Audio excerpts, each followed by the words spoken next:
Terima kasih Datuk Yang di-Pertua. Soalan saya nombor 3. Silakan Yang Berhormat Menteri. Bismillahirrahmanirrahim. Alhamdulillah. Terima kasih Macang di atas soalan.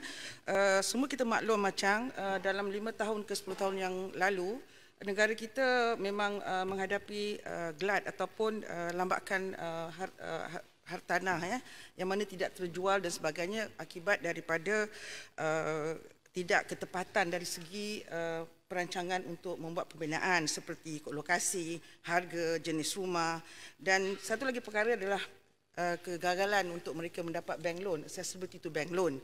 Jadi namun demikian pada ketika ini menurut NAPIC, report NAPIC iaitu National Property Information Center, dalam suku pertama tahun 2020 ada sebanyak 31,661 unit yang tidak terjual dengan value sebanyak 20.03 bilion ya. Kalau berbanding dengan 2019 adalah 30,664, value dia adalah 18.82 bilion ya. So peningkatan sebanyak 3.3% dari segi unit dan 6.4% dari segi value ya. So jadi oleh kerana itu KPKT memahami tentang keadaan tidak ada data yang boleh memandu pemaju-pemaju ini dalam merangka projek-projek mereka ke hadapan. Jadi KPKT telah menyediakan satu sistem yang dipanggilkan HIMS ya, iaitu Housing Integrated Management System, yang mana akan dapat memberikan maklumat real time, maklumat daripada submission of contractor, submission of developer dan sebagainya, dan dengan ada maklumat ini akan dapat memberi mereka lebih panduan yang baik, yang tepat.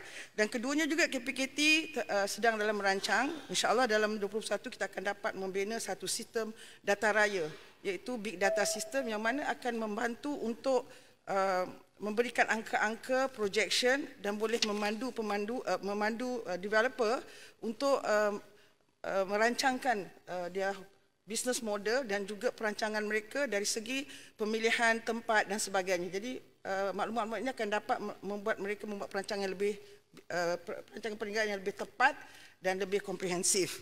So yang ketiganya, kita juga faham bahawa kelulusan untuk pembinaan rumah-rumah ini adalah melalui kajian negeri dan juga kajian tempatan ya.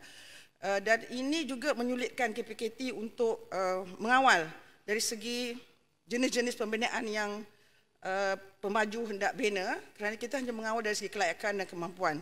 Jadi kita akan juga membuat satu mekanisme yang mana waktu mereka submit developer license, kita nak memberikan kita punya advice ya, sama ada sesuai atau tidak sesuai suatu projek itu diadakan di lokasi itu dengan harga dan sebagainya. Terima kasih. Terima kasih. Silakan Yang Berhormat. Terima kasih Datuk Yang di-Pertua. Terima kasih pada Yang Berhormat Menteri atas jawapan yang diberikan.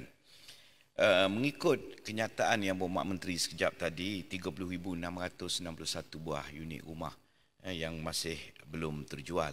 Saya nak tanya Yang Berhormat Menteri, berapakah angka terkini kalau dikira mengikut peratusan kota Bumiputera dan bukan Bumiputera yang masih belum terjual, dan baru-baru ini di bawah pakej penjana yang amat berhormat ada mengumumkan tentang pakej rangsangan terhadap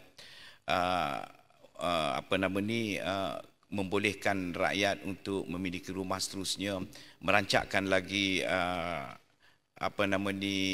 penjualan rumah bagi pemaju-pemaju yang tidak dapat menjual rumah-rumah mereka. Apakah keberkesanan yang dapat dilihat sehingga kini di bawah pakej rangsangan penjana ini? Terima kasih. Terima kasih.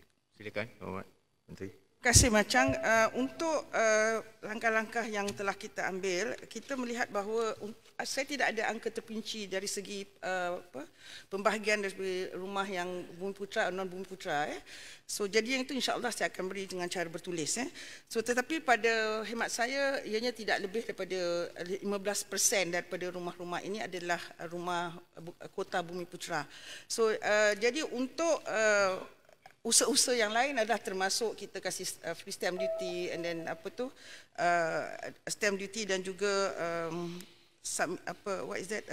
stamp duty dan juga lesen apa ni untuk jualan-jualan housing household campaign, home ownership campaign, yang mana kita memberikan diskaun dan sebagainya untuk membolehkan mereka untuk memiliki rumah. Namun demikian, dalam penjana dan juga dalam bajet yang telah dibentangkan, sebanyak 1.2 bilion yang telah disediakan, dan kita lihat bahawa ketika ini pemaju-pemaju juga fokus dalam membina rumah-rumah yang 500,000 ke bawah, dan ini boleh dapat meningkatkan pemilikan kepada mereka di kalangan B40 dan juga M40.